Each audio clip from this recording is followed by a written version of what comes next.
Okay, again, I would like to say all praises be to Ahia in the name of Yeshaya. We're doing a lesson that we haven't done in a long time called King James. The truth about King James. The sixth and the first. We sent the information to your email so you can follow us. Now, when we put this together, with the mindset of tearing down the myths, or I would say more so the lies concerning King James, and to have our brothers and sisters understand the agenda behind smearing King James' name. Usually, if you want to destroy any part of literature or anything that could have any level of validity, you must first try to tear down the core components of how the literature was compiled. So, you notice that when you hear King James, especially amongst our people, and I think they aim the lie towards us on purpose to get us out of the Bible. But when I was growing up in the black neighborhoods, and you mention King James, the first thing someone would say is, well, he was a homosexual. Mm-hmm. He was a homosexual. He had sex with his mother, blah, blah, blah.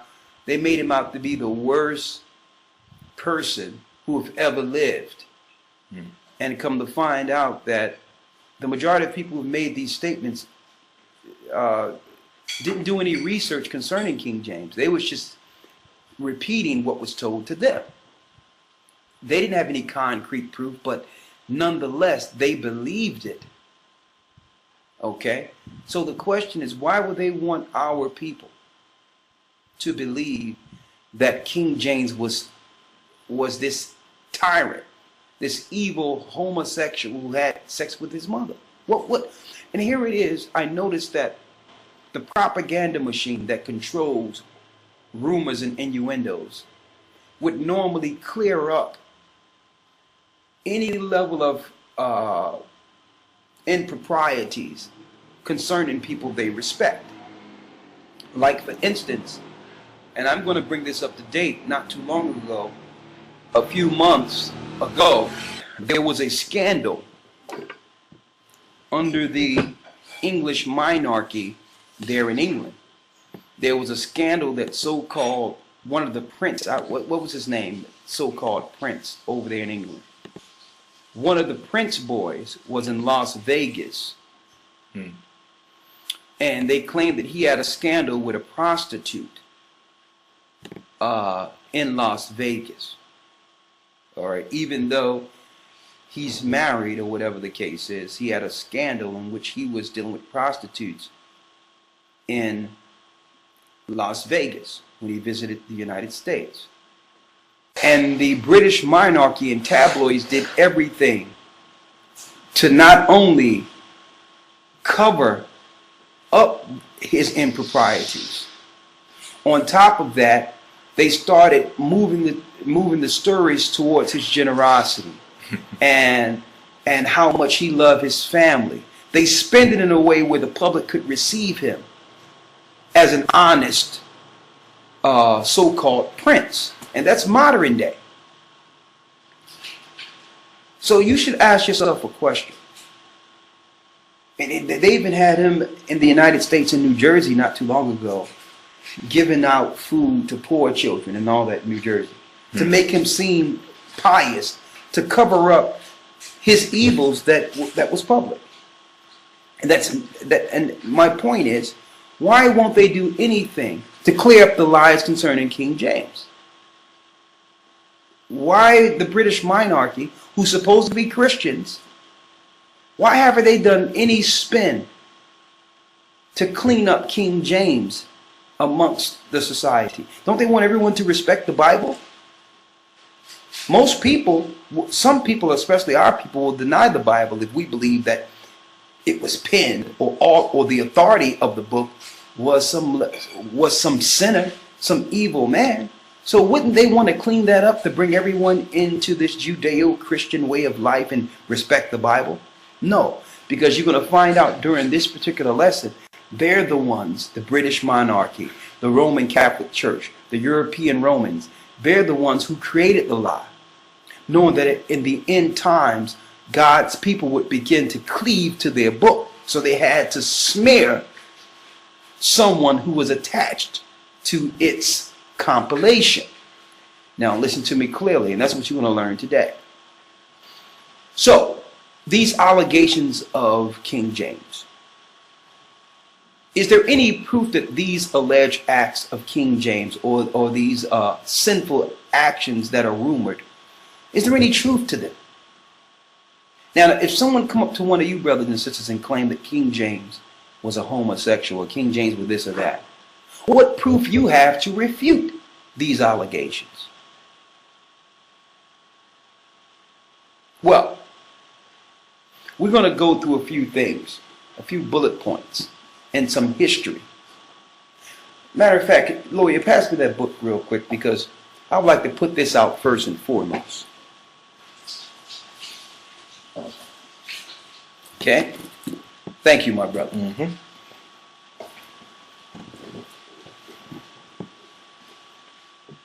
You go up to a brother who's a black Muslim and say, well, it's time for you to come back to your Bible. You're not Muslim, you're not Arab. That Islam is a conquering religion, the same as the European Christian, Roman, pagan belief is a conquering religion. You are a slave to the Arab ideology. Come back to your Bible. They'll ignorantly tell you that King James was a white homosexual that had sex with his mother. And then you, being one of scholarly understanding, will say, well, I have a book here, King James VI and the First, in the Reunion of Christendom, which is a part of Cambridge Studies. And we know Cambridge University is one of the most prestigious colleges in the world. So, Cambridge University tells us something different. Oh yeah, King James VI and the First. And look at that brother right there. He looks black. He don't look white to me. Oh, you mean to tell me something is going on here? So you mean to tell me all those white images were lies? Now that opens up a whole new can of worms, don't it? If King James was a black man who ruled in Europe, how did he get there? And why didn't the British monarchy and the Christian pastors in our church tell us that King James, the man who authorized the translation of the King James Version Bible, was black? That changes everything. If King James was a black man, and in the same book that was authorized, which was translated out of the original tongue, speaks of black people in the scriptures, and speaks of a black Christ in Revelations, the first chapter, then that would have the slaves look at the Bible entirely different. No longer could they lie to us and claim that the Bible is a white man's book. No longer will they, matter of fact, that break us away from the ideology that the Bible, that Christ was a white man, that God is white. Now, not that it would matter to us if it was true. I wouldn't have no problem with Christ being a white man if that was true. But what would that information do to slaves' morale if they realized the people of the Bible are people of color and King James himself was a black man?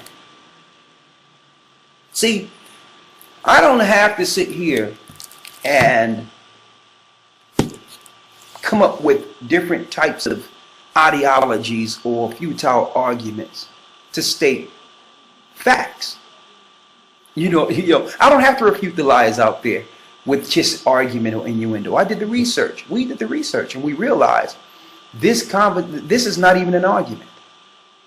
It's beyond any shadow of a doubt that King James was a black man. As a matter of fact, every radio show I've been on, every media outlet that I've been a part of, and I mentioned King James was a black man, not one person of any scholarly understanding refuted it. Not one.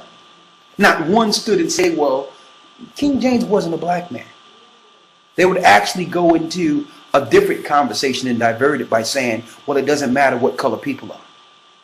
But not once on any level of not dealing with just the regular people who just don't have the understanding or haven't done the research, dealing with scholarly researchers and historians. Everything's all right? Scholarly researchers and historians. Not one argued back and said, well, King James wasn't a black man.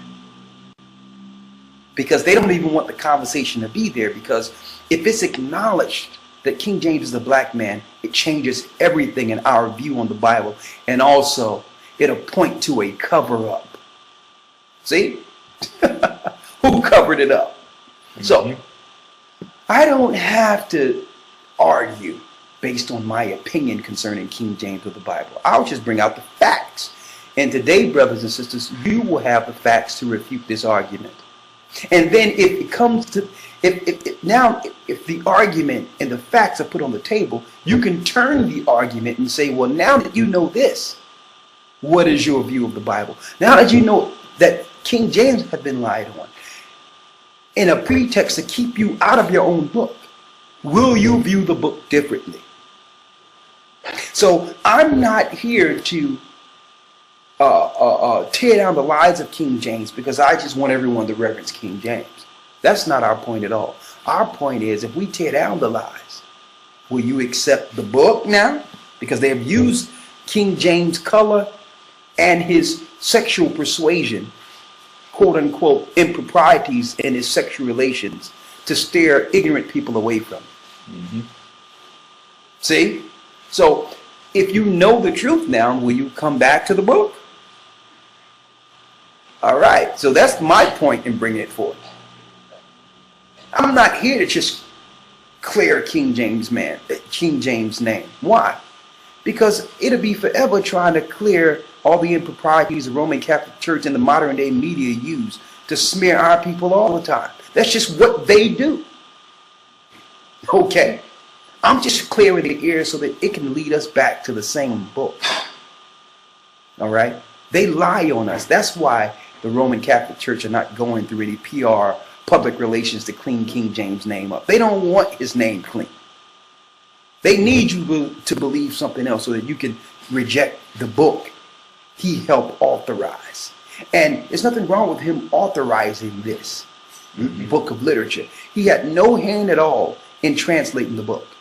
He was just the king who made sure the authority, he had the authority to make sure our records were protected. So when the Most High awaken God's people, we will have a record to go to in our modern day language. That is what he knew what they were trying to do. He's seen something going on. But let's just deal with the lies concerning him first. First, let's begin with some background history that you might not have known, and it's in your literature.